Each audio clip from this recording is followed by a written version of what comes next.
Бой между командой Hellraisers и Нави. Напомню, у нас лан-финал. Две команды впереди. Кто займет первое место, а кто нет, решает именно этот матч.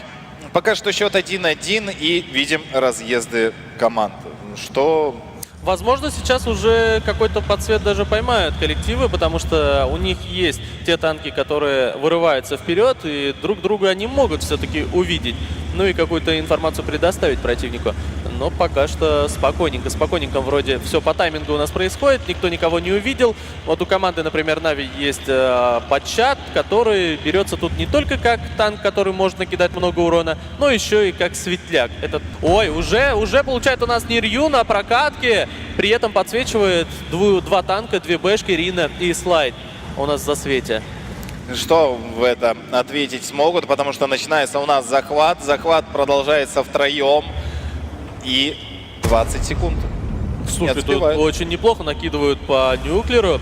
Проходит пробитие. 18-17 секунд остается до захвата базы. Там несколько танков стоят. И сейчас команде Нави нужно лететь вперед куда-то, потому что нужно сбивать каким-то образом захват.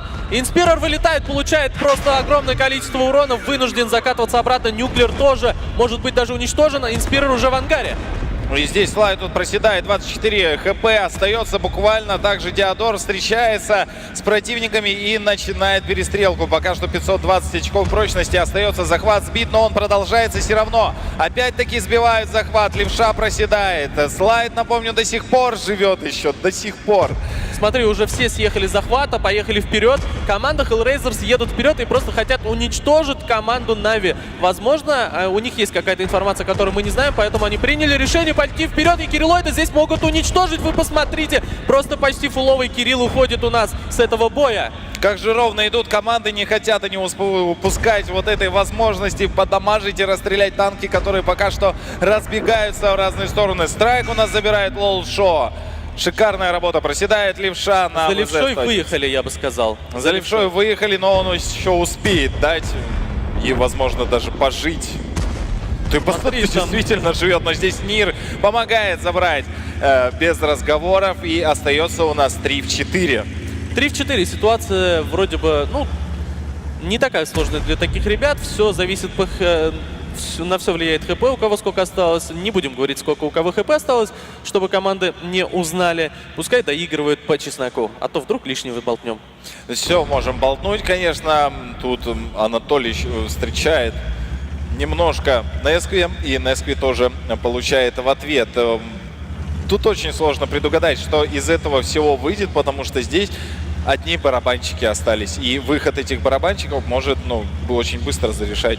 Ну смотри, Нави, они в защите находятся сейчас. Они могут себе позволить как пойти в атаку, так и просто убегать от противника. Тем более их осталось меньше, наверное. Ну, я бы на их месте, наверное, сейчас попытался куда-нибудь уехать, возможно, там, не знаю, что-нибудь такое сделать, да. Команда Hellraisers находится в атаке, и им сейчас нужно обязательно ехать вперед, пытаться найти противника и, конечно же, его по одному ловить и уничтожать. Получится ли? Или все-таки вот начнут выигрывать пытаться выигрывать через захват базы?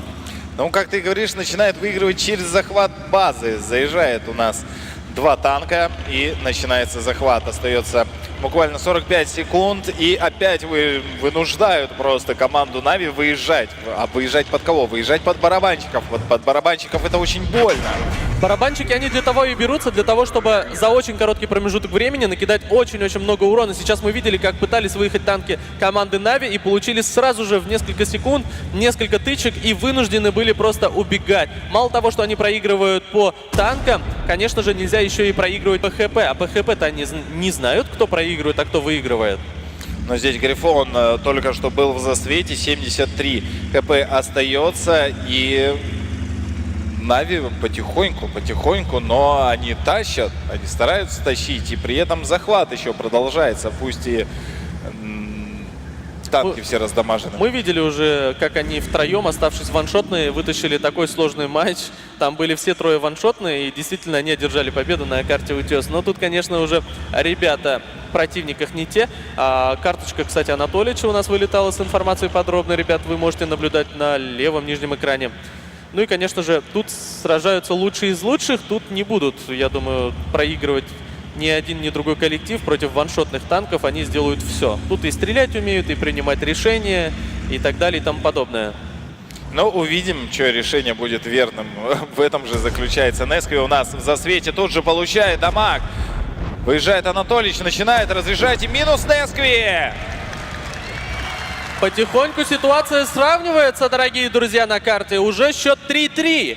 И появляются шансы какие-то. Появляется действительно какое нереальное желание затащить. Ой-ой-ой, здесь у нас Хэвик начинает Нирью раздавать по... И в этот момент минус Рина. Опять-таки остаются в меньшинстве игроки команды Нави и в большинстве Hellraisers. Увидим, что из этого, в принципе, может выйти. Очень неловкой ситуации находится Нирью. Скорее всего, здесь выезжает Страйк и начинает раздавать ему барабаны. При этом Анатолич ничего не смог противопоставить. Остается 2 ваншотных танка. Вы посмотрите, что творится, ребята. И я не знаю, что сейчас кто кого сможет у нас уничтожить, но ситуация равная, как один, так и другой, ваншотный друг для друга.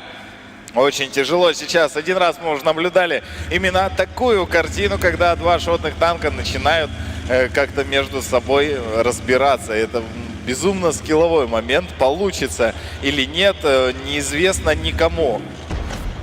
И не попадает у нас, не попадает, по-моему, Грифон. Там был вроде выстрел от него, да? От него был выстрел, но даже с новой системой засвета Страйк летел, ну, очень быстро и... но не смог в этот короткий промежуток вкинуть он снаряд. Это нужно вангой какой-то быть, чтобы туда снаряд выкинуть. И посмотри, что у нас, какое решение, вернее, принимает игрок команды Hellraisers. Он принимает решение встать на базу.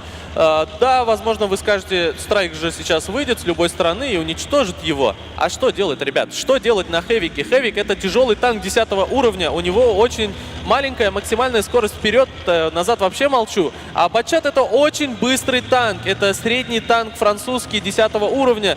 Танк, который в основном и берут не только наносить урон, но и подсвечивать. А подсвечивает у нас кто? Правильно, самые быстрые танки. Поэтому... гоняться за Страйком Грифону просто бесполезно. Он его в жизни не догонит, если только на какой-то перекатке не поймает и не уничтожит. Какой удачей надо обладать. Только что мы видели, как тяжело попасть по Батчату. В короткий промежуток он летит, но очень быстро. И даже с новой системой засвета, опять-таки повторяюсь, не успеешь ты отработать. Увидим, чем решится ПВП этих 2 скилловых игроков. Непонятно, что из этого может выйти и как это выйдет. Пока что остается у нас 2 минуты и 50 секунд до конца захвата базы.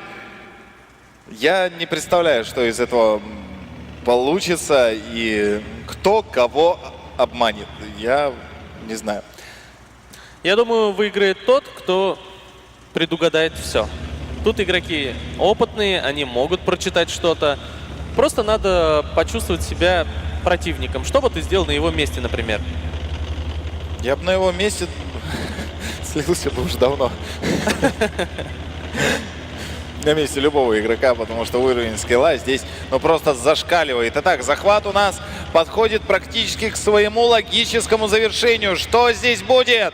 И есть Грифона! Это просто нереальный бой, ребята! 2-1 в пользу команды Нави. Это было что-то, было очень-очень красиво. И, конечно же, стоит учитывать, что Грифон смотрел в другую сторону, не успел среагировать на своем тяжелом танке, а Страйк просто действительно прочитал, откуда нужно выехать для того, чтобы одержать победу. И выехал, угадал правильно.